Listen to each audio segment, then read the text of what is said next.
is the storyline goes that Stan Lee. Storyline. It's not a storyline. Well, not a storyline. Okay, the story. The story goes. Forgive me. Get the facts right, Olsen.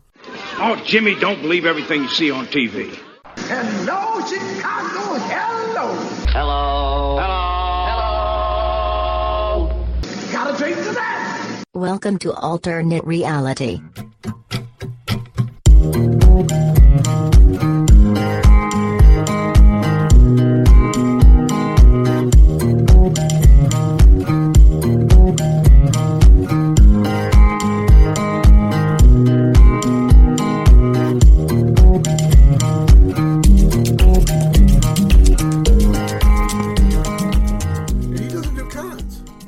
Apparently, he basically invested his money quite well. You know what else he doesn't do? What? The alternate reality. Hey, folks, how you doing? Comic Book Man here. Welcome to the alternate reality.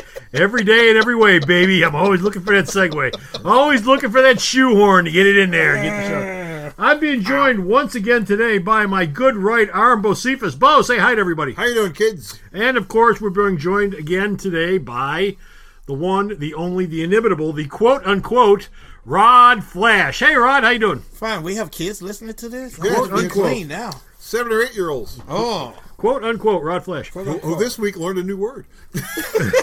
What word did they use? I'm not saying that word. What word did they... Was it something to do with a hole? Yes. Mommy, what? Like, oh, crap. Thank you very much. Thank you. Oh, crap. Thank you very much. Yeah.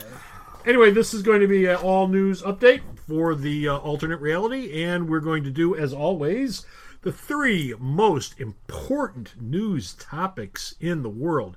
Comic book, media, and wrestling news. Nothing else is more important than that. Not food. Politics. Food. Not food. Not Nachos? nothing. Nothing is more important Where are than the snacks, by the way? comics, media, and wrestling. Where's our cheese plate? Our contract says I get a cheese plate. It's coming.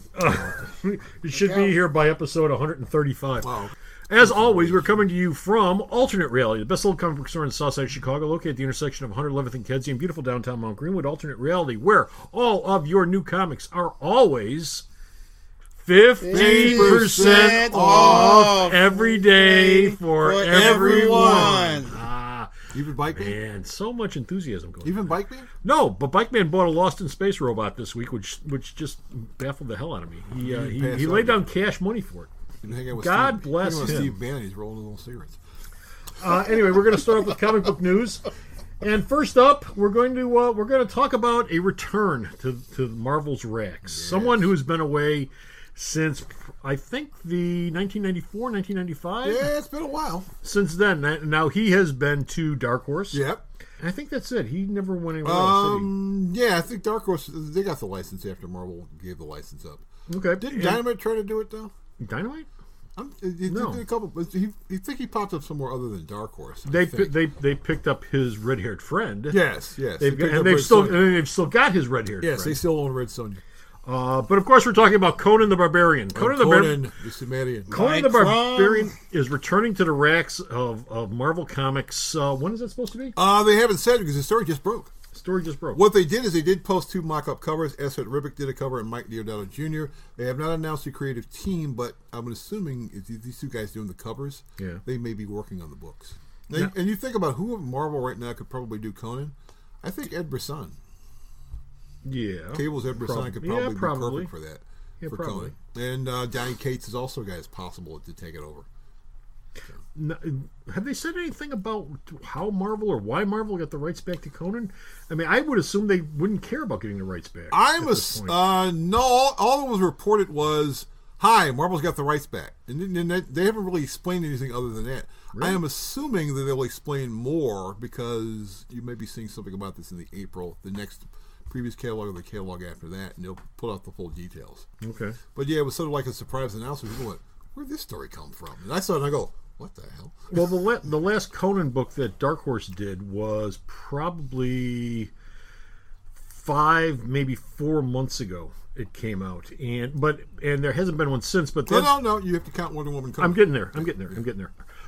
There really hasn't been one from Dark Horse since then, but that's not too surprising because Dark Horse always did that in rotating miniseries. Yeah. Conan would have a long 12 to 24 issue run, then they'd do some miniseries, and he'd have another 12 to 24 issue run, then they'd do some miniseries. And as you mentioned, as of right now, Conan is appearing in the pages of DC Comics with the Conan Wonder Woman book, which is still going on at this point. It still has one more issue? I think it's got one issue left. One more issue, two more issues. But yes, it's Conan. He's back. Yeah. Roy Thomas is still alive. What?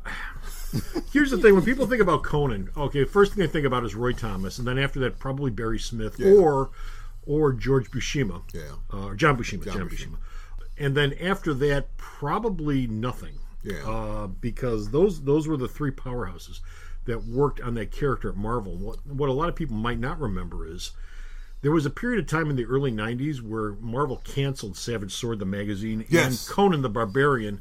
The character laid fallow for a couple of months, and then they did a couple of one-shots. This was about the time of not the second Conan movie, but wasn't there some indie Conan movie that came out that Marvel tried to capitalize on in the 90s? It wasn't Schwarzenegger. No, there's probably a couple of Conan-like ripoffs. Yeah. But like Beastmaster. Marvel did Conan the Adventurer in the early 90s after they canceled Savage Sword, and then they did Conan the Barbarian again. Neither one of those lasted more than 10 issues. And I think there was a Conan the Usurper in there someplace. Actually, just thought of another name. Who's working on the book when it was over at Dark Horse? Cullen Bunn. Yeah. Who works for Marvel. And so it's possible. Well, after Marvel was done with the book, because you could tell with those last couple of series that I mentioned that Marvel had pretty much run its course with Conan. They didn't have any more ideas left with the character. Then he moved over to Dark Horse. After a couple of years, it wasn't right away, but after a couple of years, he moved over to Dark Horse. And actually, I think that Dynamite had already, you talked about Red Sonja. Yeah. Dynamite already had Red Sonja by the time he popped up over at Dark Horse. Mm-hmm. So, I mean, they'd already had, for Dynamite, a successful run. And God only knows what success means over at Dynamite. Probably 20 to 20,000 copies a month. Well, yeah, but don't laugh. I mean, no, for them that's good. For Red Sonja, the first series ran like 75, 80 issues, and they've done this rotating 12 to 15 issue story arcs ever since then, where they kill the book and start over again with another zero. But they do that with all their books. But Red Sonja's had at least a 100-issue run so far over at Dynamite, if not longer. Now, if Marvel picks the Red Sonja license up, who will be working on that book? Gail Simone. Gail Simone worked on it at Dynamite. Yes, she did.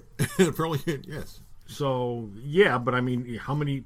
What would be the difference between her Dynamite stories and her Marvel stories? I mean, Gail Simone's probably written all of her Red Sonja stories. Higher quality artists? Oh, I don't know about that. I don't know about that. Well, name me one artist who's worked on Dynamite. There are very few artists working in the industry right now that I can name, because most of them are very forgettable. I can think of... Donald Jr. could probably do it. Which is a C.B. Cebulski story that I think we have coming up at some point. Names. He's out looking for people there, isn't he? Talent's going, hi! How you doing? No, I hear Cebulski's going to Thailand or South America or someplace. Yes, actually, Marvel, they're doing it. Well, he's always in a talent search. That's what he's been doing. Well, that's how he got started at Marvel. That was his thing. Talent search. They're looking They're basically looking all over the world for creators to come in. And there's a lot of artists out there in Thailand, in the Philippines, and South America. Most of which are working today, and you go, I didn't know there was South America. It's like Ed Benes. Ed Benes is not from this country. He's from South America. And so, all these people are out there, and they're all working on indie books, and he's going, well, since you're going to work on indie books, and I like your style, why don't you come over here and work for us? We'll pay you more money. The comic book industry, Marvel and DC, were both mining out third world countries back in the 70s. I mean, Ernie Chan Chua, whatever his name was. He was Nestor Redondo. He was obviously from South America. Mm-hmm. Pablo Marcos, folks that came from the Philippines, who came to work at Marvel. That's how Will Spartacchio popped up. He was the guy they found. Yeah, I remember back in the 70s, my first couple of comic book conventions, you'd go to the artist room, and you could pretty much break down the artists into, "Hi, I'm famous, kiss my ring," or "Hi, I'm from the Philippines and I'm working my ass off. How many characters do you want in this picture? Right. It's $20 a figure, and I will be glad to put the entire Justice League in here because I'm able to draw 2 books a month. Because what else have we got to do? Well, and they were there working. Yeah, they were there working, trying to make a buck, as opposed to some of the other creators who were there. I'm here to stroke their ego. Show up. Hi. Well, they had to stroke their ego. Shake my hand. Yeah. Kiss my ring. Fawn. Or you could go over to Ernie's table and say, I'd really like to have a Superman versus Hulk picture in color. Hey, I've seen one of those. Yeah. And then he goes, sure. Give me 10 minutes. No, it took a little longer. And you look at it and you go, damn, it's pretty good for 10 minutes. It took a little longer than 10 minutes, but he was damn good. And, Yeah. and it wasn't a half-assed job that he would do either. I mean, he really worked at it. And the other ones, too. Yeah, he sits there. Moving on, Marvel has April changes coming up. There's a new Incredible Hulk series. Incredible Hulk, Matthew Rosenberg, Al Ewing, and Justin Jordan are doing new Marvel books. Nick Spencer. He's replacing Dan Slott on Amazing Spider-Man, which apparently is going to get a big deal, a whole bunch of new artists. I'm assuming Stuart Everman's going to be hanging around. Jason Aaron and Essex Ribic, we already know, taking over Avengers. Captain America is going to stay with Mark Waid and Chris Samney for a bit, but then Ty Nishikotsu is taking over after that point. Yeah. And Gail Simone has come back to Marvel. She's writing a Domino book. So the talent search he's going, come on back, come back. Gail Simone is coming back to Marvel in order to be slugged back into second-string books again. Apparently she wanted to do a Domino book. Well, yeah, but that was one of her complaints. I don't know so much complaint, but one of the things that she would talk about when she was at Marvel was, they'd put me on like Ghostwriter.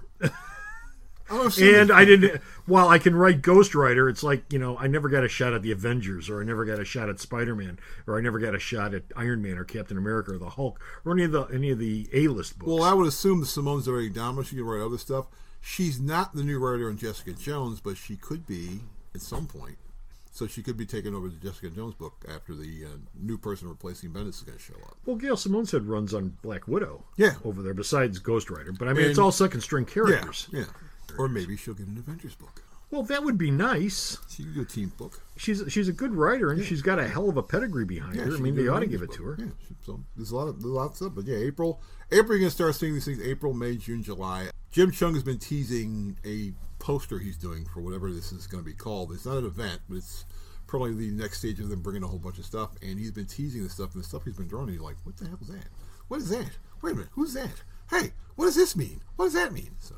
Was this the Thanos pitch I saw? That's one of many. There's been like about 5 or 6 images posted on his Instagram post of this poster he's doing. Because every time Marvel does a relaunch or a regrouping or a new event, he's the one who's in charge of doing the poster.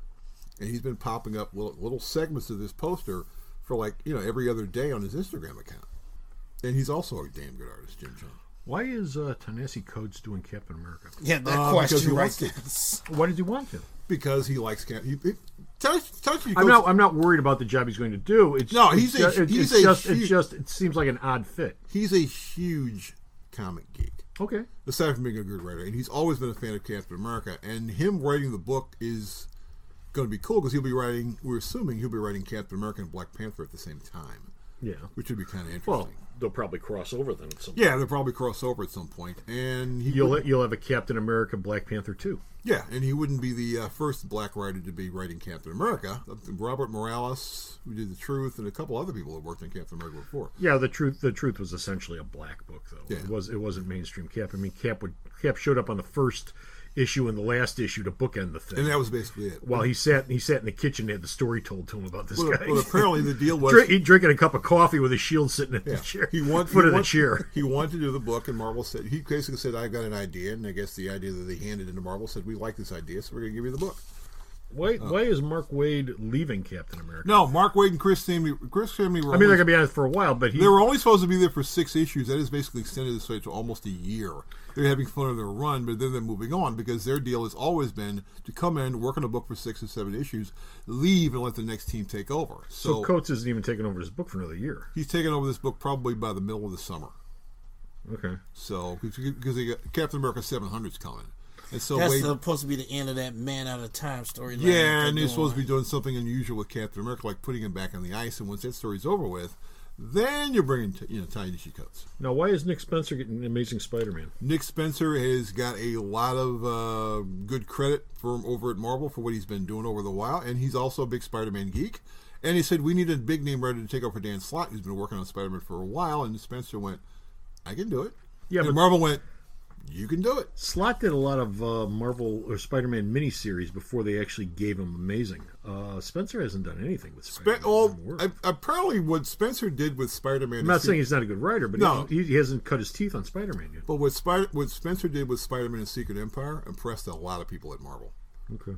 And because he basically showed in that thing he could handle any character you threw at him. Yeah. So. DC news, we've got one story.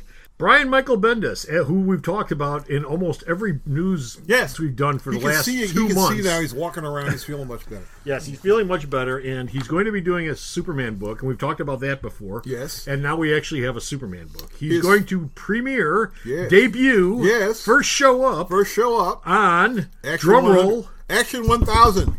Action 1000. Which has been delayed a month. Great. Well, no, it's been delayed a month because they wanted to make sure they had all these stories in here. He'll be doing a short story. It's not going to be a long story. It's going to be a short story in this thing. Now, have they decided whether or not it's going to be a 5,000-page hardcover or just a $9.99 square book? No. What the hell it's going to be? The hardcover is a companion to the book. The actual book is probably going to cost $9.99. Yeah, well, we've talked about this before. What the format on 1000 is actually going to be. It's going to have an oversized story by Dan Jurgens and whoever the artist is. And he's going to have a lot of individual stories by individual creators, including we talked about the Jeff Johns, Richard Donner co-written short story. Bendis is going to be in there, and a lot of other creators are going to be in there as well. No one knows how big it's going to be. When the next previews comes out, it'll be in the next previews because it was supposed to be in the previews that's out right now, and it's been delayed. Yeah, right. But we'll know by the following. What is it? 2 weeks from now? When we're taping 2 weeks from now. Yeah. 2 weeks from now, we'll find 2 weeks from when we're doing this. Yeah, we'll know exactly how big this is going to be. But I'm willing to bet it's going to be $9.95. I wouldn't doubt that it would be. It's Action 1000.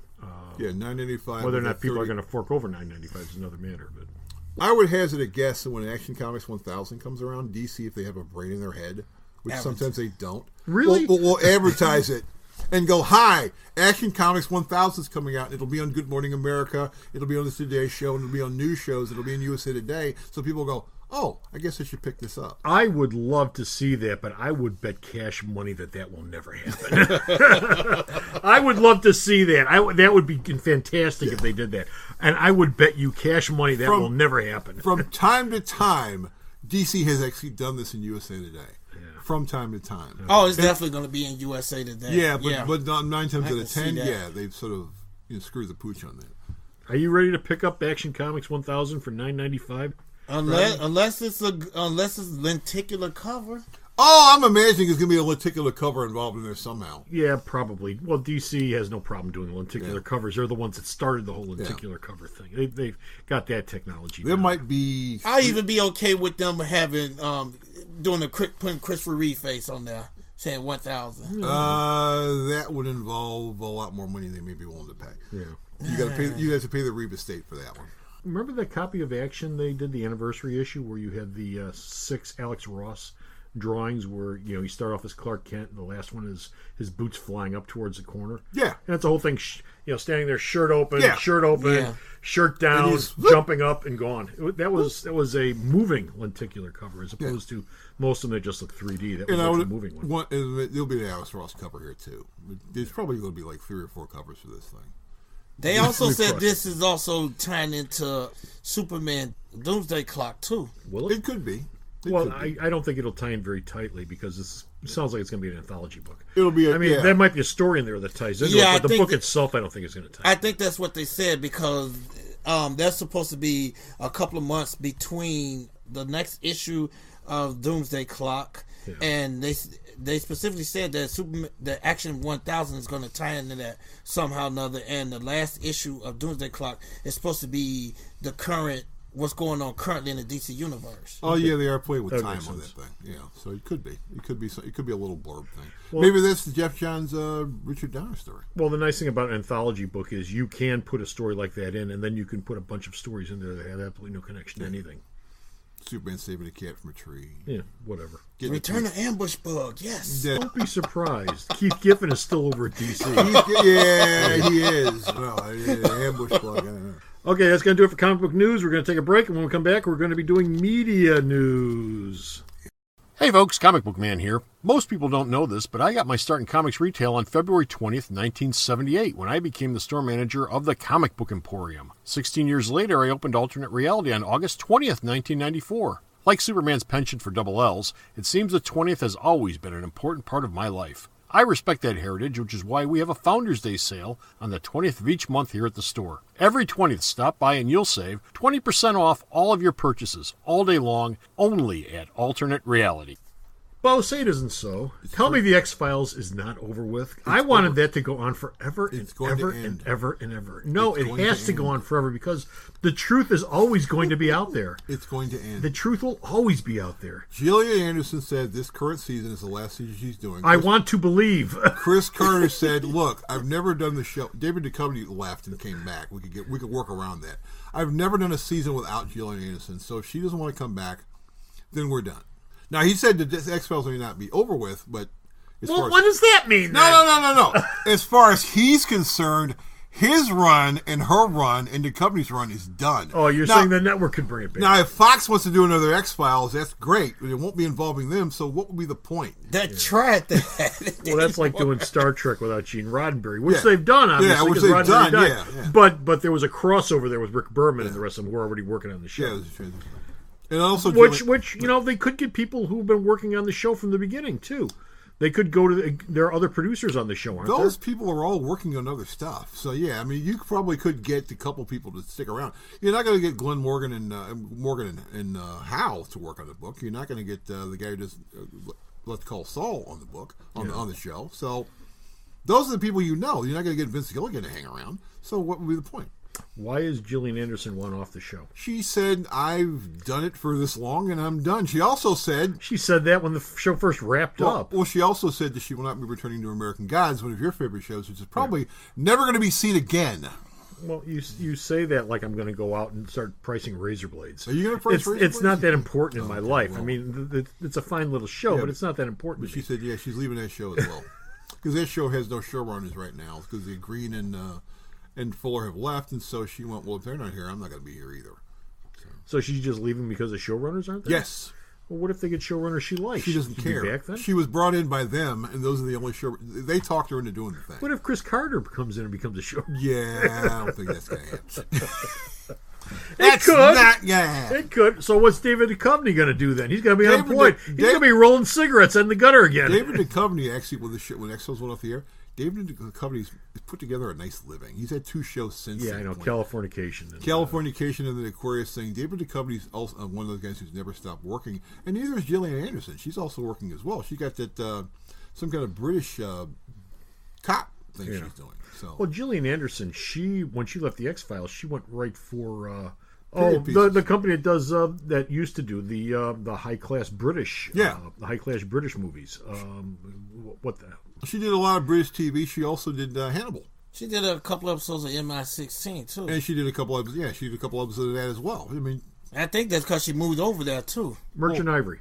She did some Merchant Ivory stuff as well. She's kept working. She has like big name roles like the company, and both of them are smart enough to go, we don't have movie careers. we're TV people. We're not stupid. Well, even the company tried it once and people went, nah, it's not gonna happen.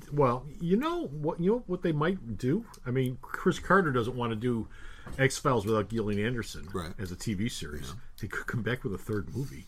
They did too. Yeah, they could come over. They could come back with a third movie, and he could wrap it up and go, okay, now we're done.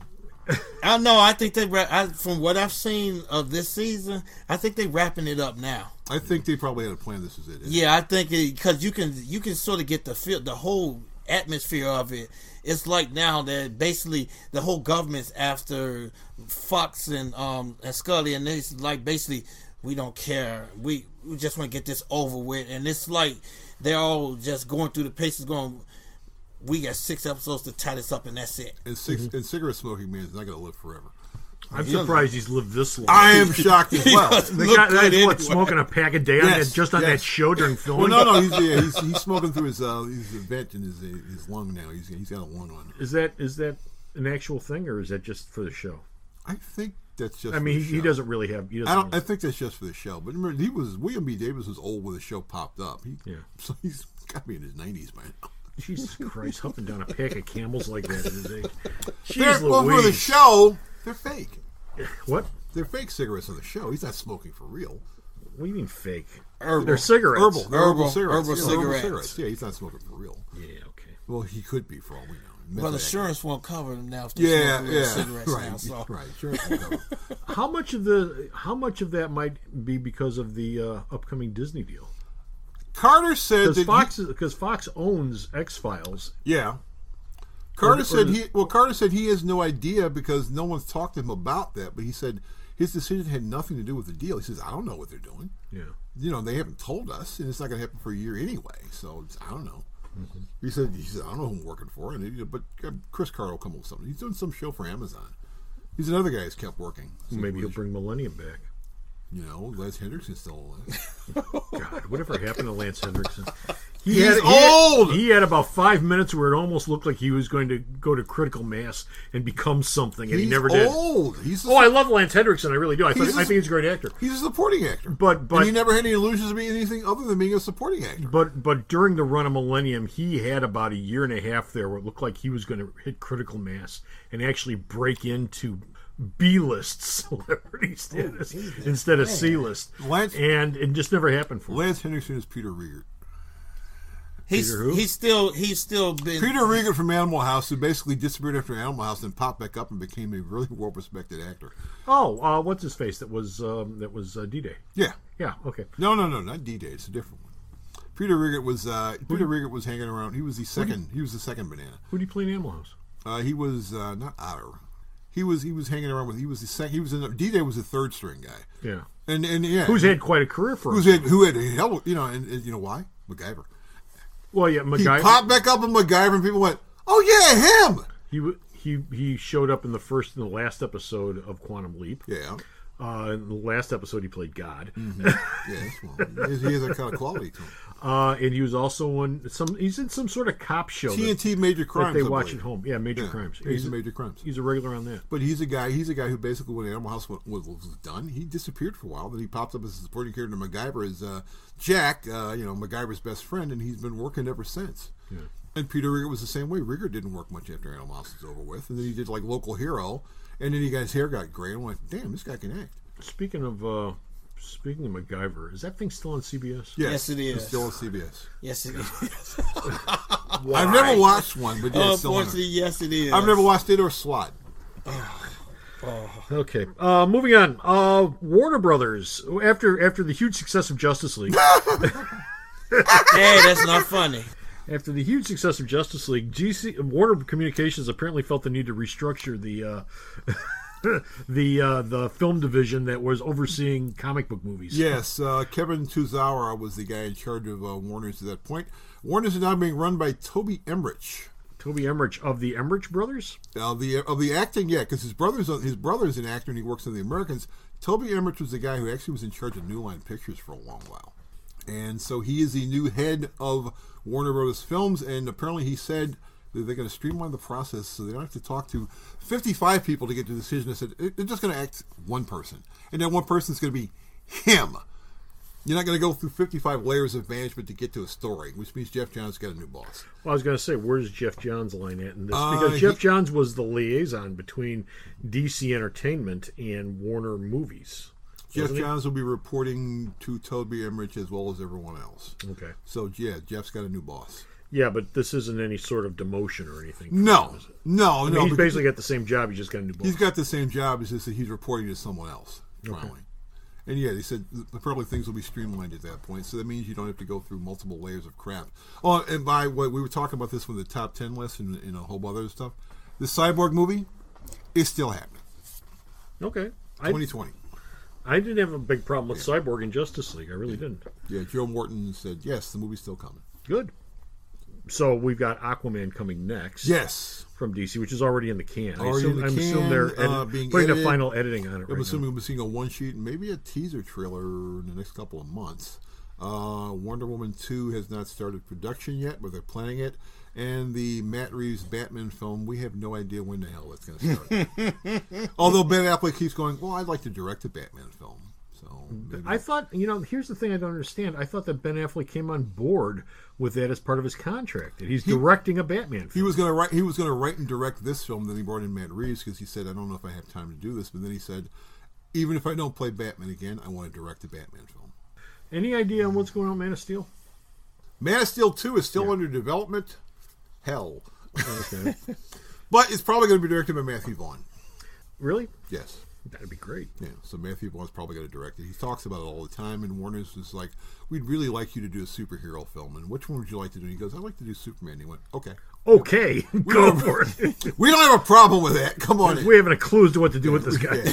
Oh man! And apparently, there's also still we are getting an extended cut of Justice League when it comes out on video, but we don't know whose version it is. I knew that was coming. I knew it was coming. Well, I said the day the thing was released that the director's cut is probably done already. Yeah, and sitting in a vault somewhere, and they're going to release the regular cut, and then they're going to release the director's cut 6 months later. Actually, I think they're coming out at the same time. Oh, really? I think it's going to be just one cut. That's it. So basically, let's say you go pick your movies up at Best Buy. Yeah. You get one disc that has the movie, the theatrical movie, for maybe $22, and then a director's cut for $29. No, I think you'll get a 2-disc set, and everything will be in one set. You'll get the Blu-ray DVD combo. Oh, okay. Yeah, that's what you'll get. Extra stuff. And what about Captain Marvel? Captain Marvel, he's working. The guy said he's working on Captain Marvel. He's telling people, don't make assumptions about the movie until we do the movie. Well, I mean, where are they at though with getting it? They've got Captain Marvel. They've got the kid playing Billy Batson, and I guess he's working on the script. Okay. So end of 2018, perhaps. Make it lighthearted, like the character is. He said it's going to be much lighter than all the other DC movies. It's going to be big. I think that's a great way to approach it, because that's all the character is. I mean, in Big, you've got a magical Swami in a booth thing that turns a little kid into a big kid. And Captain Marvel, well, the thing behind Captain Marvel has always been Shazam. Kid turns into an adult. Shazam, the adult turns back into a kid. Mm-hmm. That's why Shazam was so popular in the first place. Kids would read it and go, all I got to do is say Shazam, and I can become Captain Marvel and do all this stuff. Yeah. I can't do that with Superman. No. That's why Shazam outsold Superman in the 40s. I can't walk into a phone booth and go, Great Caesar's Ghost. Turn into Superman. Okay. So I'm guessing there would be no Winnebago in this Shazam movie. No. I wouldn't be at all surprised if there wasn't a Winnebago making a guest star appearance somewhere in it. I wouldn't be at all surprised if you didn't see it. Well, Captain Marvel's walking down the street and he looks at the Winnebago and goes, interesting. And he keeps going. I bet you it's a Winnebago with the Shazam lightning bolt on the front of it. Oh my God! Okay. I can imagine everybody in the theater and that's on there, and probably 4 or 5 people just bust out laughing, and everybody looking and go, "What the heck? They laughing? Why are they laughing?" If they're smart, they'll do that because that is like the one thing you could key into. Yeah, it was that ugly ass Winnebago with the ugly ass Shazam logo on the nose of it. Isn't Jackson Boswick still alive? Is he still alive? Yes, he is. Probably. Yeah, he's still alive. Yes, he is. Well, cameo. I think the kid that played Billy's still alive too. Yeah, and then Mentor's dead. So. Yeah, well, Les Tremaine died. Les Tremaine's dead. Boswick could probably use a check. You play a security guard. I know. That's what Lou Ferrigno always does when he shows up at Hulk movies. I'm a security guard. I'm a security guard. How are you? Great. How are you doing? Lou, the security guard. Hello. Okay, our last media story is... Hello. Folks, let me give you a little history on what we do here before we actually pick the news stories we're going to do. Yes, there is an actual process to this. We sit down usually about a week to half a week before this show actually goes up, and we say, okay, we're doing news. What stories are we going to do? Tuesday and Wednesday. Yeah, Tuesday, Wednesday, maybe even as late as Thursday. But I mean, we sit down and we say, okay, let's all throw some stories out on the table, and we'll see what's what. And if, whatever we all pick, well, we go with that one. And whatever 2 of us pick, we'll probably go with that one. And whatever one of us picks that nobody else does, we go, we probably won't go with that one. We won't touch that one. One of the stories that we picked was something you probably heard of this week, was Stan Lee. Well, actually, I'm not going to take this. I'm going to let Rodney take this. Rodney, you're the one who brought this to my attention. I actually hadn't heard about this story until you mentioned it to me. Then I looked it up and found it. Well, during this past week, there's been allegations that Stan Lee of sexual misconduct towards his nurses. Okay. At the nursing home. At the nursing home. That Stan Lee is walking around without his robe on and basically telling the nurses to perform all sorts of stuff that was totally out of character. Now, this is a story that broke in Bleeding Cool. It was in Bleeding Cool. Yeah. CNN picked it up. Okay. CNBC picked it up, and it was on the local news. Fox News picked it up. My first reaction was, get the hell out of here. Okay. Because I'm going, Stan, no, 95 years old. What the hell is going on here? First off, my first reaction was I didn't believe it. Yeah. And then the other thing was the whole thing about nursing home. And I'm sitting up there going, his wife, Joni. Well, she died last year. She died last year. She's been 60-some years. Yeah. And he had reported had money taken from her. Oh, no, it wasn't money. It was a check for $850,000 that mysteriously disappeared from his house. That was what it was. It was $850,000. Here's the reason I brought this up is I read this story and I go, okay, Bleeding Cool's carrying this. It's been on all these other news programs. It's a story. And my attitude was, we probably should talk about the story. At which point Bo said, I'm not touching this story with a 10-foot pole. And here's the thing. When we do news stories, we're talking about what's currently in the news. If a false story is in the news, we can still talk about it. I don't like talking about it. But we talk about it in the context of it being a false story, not in the context of it being a real story. Now, the Stan Lee thing came out, and yeah, it smells a little fishy to me, too. To begin with, he's 95. I don't even think he knows where his Johnson is anymore, much less doing anything with it. He's also not living in a nursing home. He's living at home in his own house. It's assisted living, isn't it? No, it's his own house. But I thought he had an assistant living nurse. He had nurses in the house, and probably this nursing company got let go in 2016. The story did not break in Bleeding Cool. The story broke in the Daily Mail. Okay. A British tabloid which has the journalistic integrity of the National Enquirer. Okay, then Rich Johnson, Rich Johnson's basically he's really stayed away from the story as well. He's like, I don't want to be bothered with this either. But that's where he picked it up from. Yeah, probably. Because Rich Johnson is based in England. Yeah. So that's when the story came out, and then that's when everyone started going, this story sounds a little fishy. Because, one, Stan Lee is 95 years old. And people start reporting, this is what's going on with Stan. This is his real-life health thing. Stan Lee apparently right now can't see more than 3-4 feet in front of him. Mm-hmm. He cannot stand or walk for long periods of time. I'm not surprised that a story like this came out. I would be incredibly surprised if there was anything about it that was true. It's one of those things, there's just enough information and actual facts there that you can spin to turn it into an urban myth. Alligators in the sewer type thing.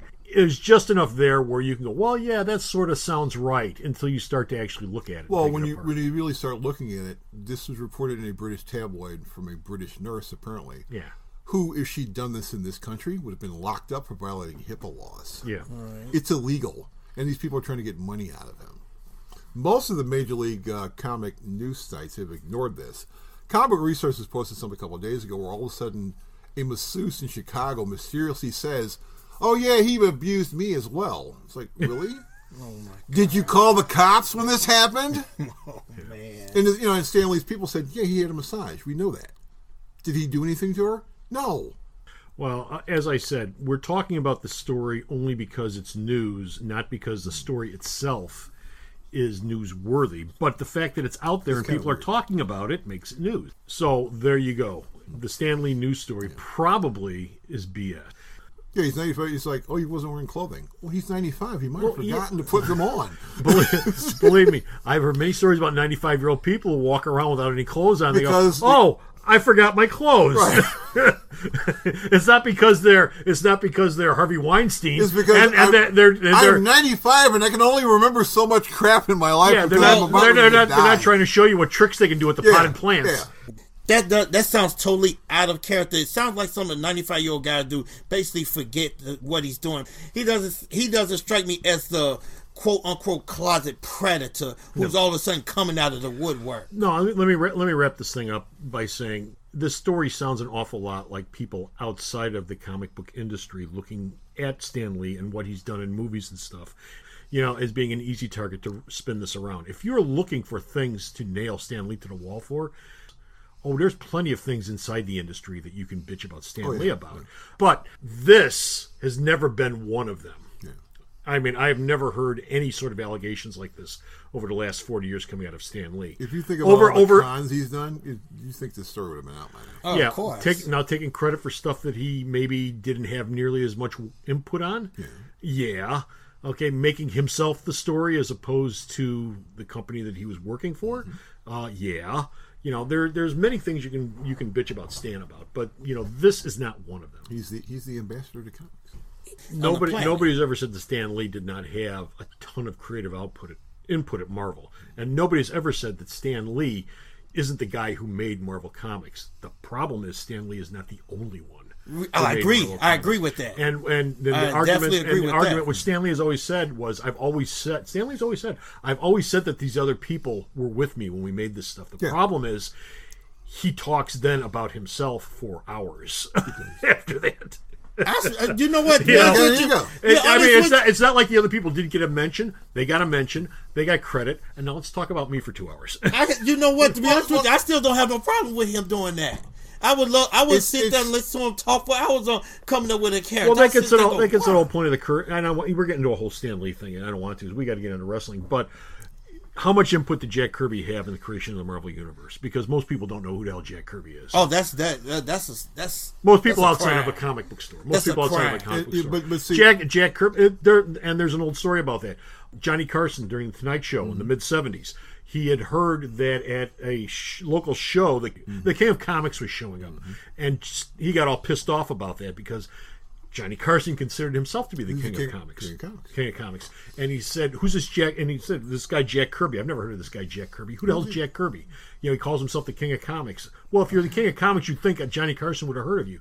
Then somebody told Johnny, no, he's the king of comic books. And then Carson had Jack Kirby on the Tonight Show like a week later.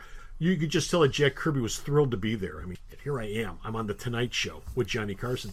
And, Carson apologized for giving him a hard time because he didn't realize it meant King of Comic Books as opposed to King of Comics. But yeah, nobody outside of this closed group of people who read comics and work in the industry really know who Jack Kirby is. And that's all because of perception. If you listen to Stan Lee talks like a regular guy. If you listen to Jack talk, Jack sounds like a guy from New York. Well, guy from New York, but Stan Lee also knows how to promote himself. And Jack was never comfortable talking. Yes, Jack was never comfortable all talking. But Stan would, he would dress like in regular clothes. Stan walked around in a suit and tie. Jack was the guy who would do the work. Yeah, and he was happy to do the work. But at some point, I'm here drawing the book. Leave me alone. I'm trying to work on the book. But at some point, it dawned on him that someone else is getting all the credit, where he should be getting like 50% of the credit. Anyway, that's it for that. We're going to take a break, and when we come back, we're going to hit wrestling news hard. Good grades deserve a reward, and at Alternate Reality, we make that an actuality. If you're a grade schooler in the Chicagoland area and you get a report card, then you're eligible to join our Good Grades Club. Each A gets you a 2% discount, and each B a 1% discount, up to a possible total of 25% off based on your grades for this marking period. Just bring in your current report card, and we'll issue you a Good Grades Club card, and every time you make a purchase, that's the discount you'll get. So stop by the store and get the discount you deserve for your good grades. Royal Rumble, female Royal Rumble, is coming. 30 female wrestlers. 30. Including some who haven't wrestled in a while. Trish Stratus' name come to mind? Uh-oh. Whoa. Beth Phoenix' name maybe come to mind? Did Trish Stratus buy herself a neck yet? No, she's fine. She's fine. Actually, you may have to dye her hair because her hair is brown now. Okay. But they're going to have the same rules as the regular Royal Rumble. Usually female battle royals have been going over the middle. No, this is an over-the-top battle royal. This is a big boy battle. So they get to toss the woman over the top. Yes. How much you want to bet that a certain ex-MA fighters appearances at that one? Ronda and Triple H and Stephanie were at a dinner together, hanging out, and they were talking, and no one knows what they're doing, but yeah. Ronda's coming to the WWE. It's a given. Well, she's been coming for quite some time. She's just having a hard time getting here. Well, she's been training. Actually, Brian Kendrick has been training her to be a wrestler. Yeah. Because he does that. He trains people. No, you see, we don't actually try to hurt people. Yeah. Please don't break anyone's arm with an armbar. So that's going to be the biggest problem. Yeah, she can't do that move that she was well known for. Well, she can do the armbar. Well, see, I thought that one of the rules is that two wrestlers can't do the same move. I would imagine if Ronda shows up, then I will mention Asuka go, I have other moves. They'll probably call it the armbar of death. Or something. She's a judo person. She come up with another submission move. She doesn't have to use the armbar. But if she does, I'm sure Asuka will go, I don't mind. Speaking of using the armbar, yes, Rich Swann. Domestic violence? Yeah. What the hell? Here's the story, boys and girls. What the hell? Rich Swann lives in Florida. He's there with his girlfriend. They've been together. Well, there you go. He's guilty right there. They've been together for 5 years. They've been married for 6 months. Okay. Apparently, after a show, she's a wrestler. Okay. They were in the car having a conversation about the match, and the conversation got a little heated, and so his girlfriend, wife, tried to get out of the car. Yeah. And Rich dragged her back into the car. Kidnapping. And apparently the car ran into a fire pole because they were arguing Assault. and fighting in the car. Assault. So he's been charged with kidnapping. That's one of the The minute you do that, slam the door, that's kidnapping. Was anyone hurt? No, they were both fine. She was shaken up because this guy was basically grabbing her by the neck. It was like, well, why did you marry him? Well, it didn't. because he changed. He said he'd change. Yeah, he said he'd change. Yeah. So Rich is apparently right now sitting at home. He's suspended. Now, if this thing goes to trial and Rich Swann is actually convicted of this, he will be fired under the policies of the WWE. Okay, great. That's why Cedric Alexander gets to wrestle Enzo, because Rich was going to be the guy to wrestle him. He was supposed to get and they went, you're suspended, so we have to find someone else to wrestle Enzo. Okay. Man. So that's where that came from, huh? Yeah. I was wondering about that. Yeah. Okay. It was like magically, wait a minute, we have an alternative. Why do we have an alternative? Well, because something happened with Rich Swann, and they tried not to say exactly what happened with Rich Swann, but it's like, he's suspended, and that's all that Corey Graves is willing to say.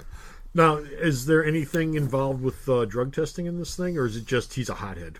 No. There was a famous story once upon a time about a wrestler who was like hopped up on a lot of stuff and wound up killing his wife and son. You can mention Chris Benoit. Yeah, Chris Benoit. Yeah. Which is the reason why there's a wellness policy in the first place. There have been no. So reports, has this guy been tested? No, there've been no reports at all about Swann having any chemical issues. Swann was a guy who, I think, for a while lived in his car. Yeah, they talked to they pretty much was played homeless up for a his while. Yeah. the whole homeless storyline with him. Well, no, but there's been no reports of anybody failing a wellness test for a while there, so that wasn't it. Good. Just. Well, I'm sorry to hear he knocked the wife around. Yeah. Well, grabbed her by the arm. He didn't really drag her and had her in the car. They're driving. Yeah. I'm driving. Get me out of the car. And she tried to get out of the car. Apparently, she was trying to walk by her in the car, and he said, "No, you can't get out of the car. We're driving." Yeah, that's called kidnapping. Yeah, it's called kidnapping. Yeah, you kidnapped them. Okay, we're going to wrap up wrestling news with the MASH unit. Oh, we've got a couple of people on the shelf. Begin with Kendrick. Kendrick took a shot to the face, and he's all messed up. The Brian Kendrick. The Brian. He took the GTS from Hatami, and he broke he cracked orbital bone. Yeah, he'll be out for 2 months. I was going to say that's not a good thing. It happened in the Chicago show. I watched it and I went, "Oh crap."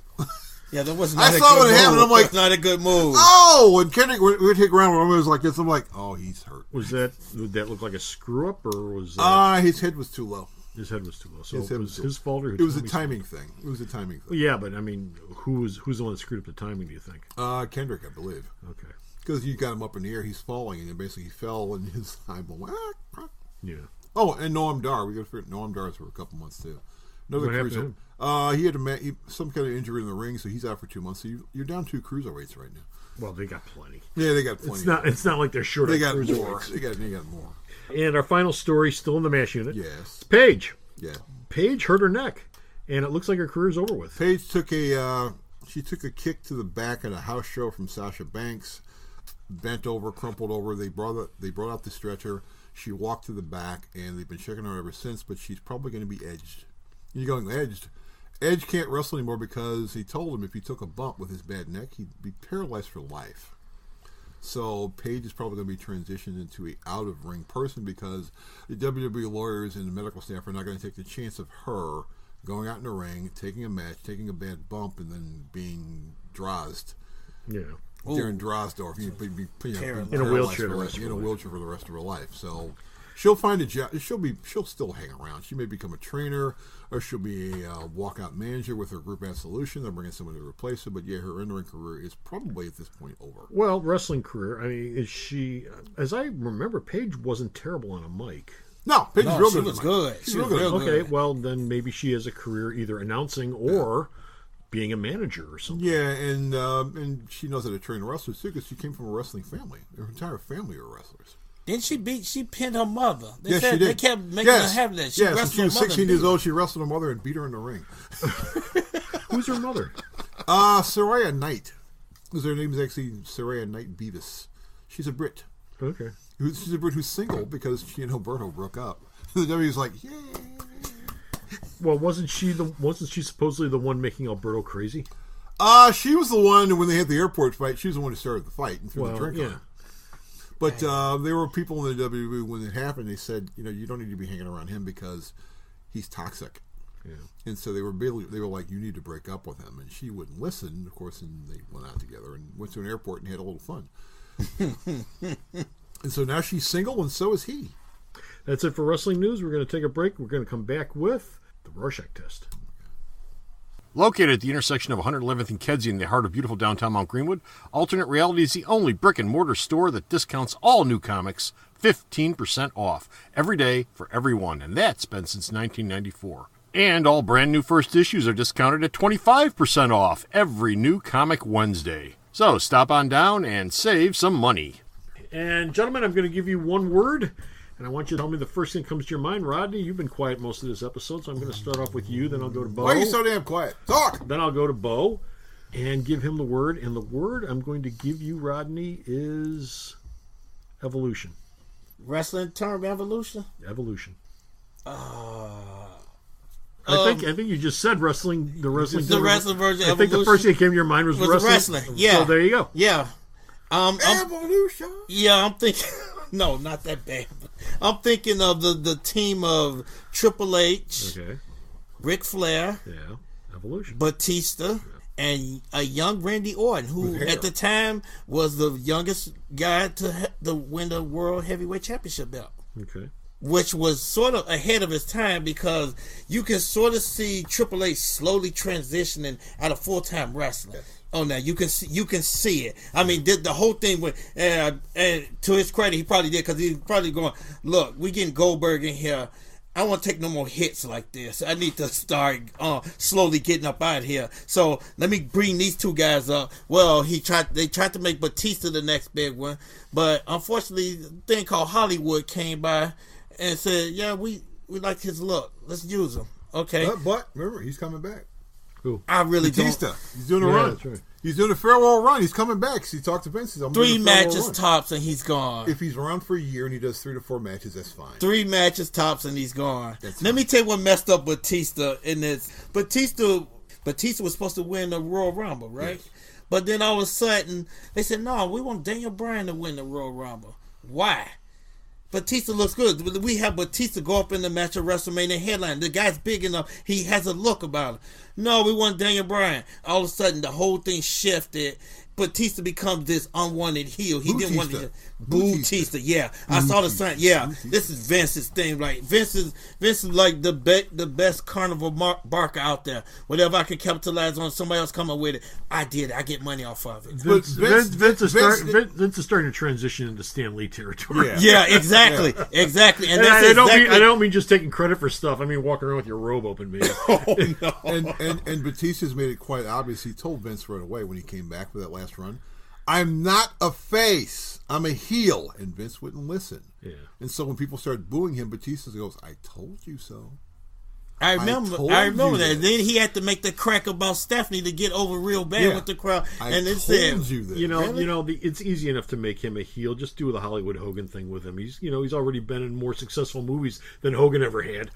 He's only done 2 or 3. He did the Spotlight bit. Spotlight. Yeah, he comes in with his pair of sunglasses. Yeah. I'm better than all you people. Hell, it's the same bit the Miz uses. Yeah, week in and week out. Yeah, Miz's movies are bad though.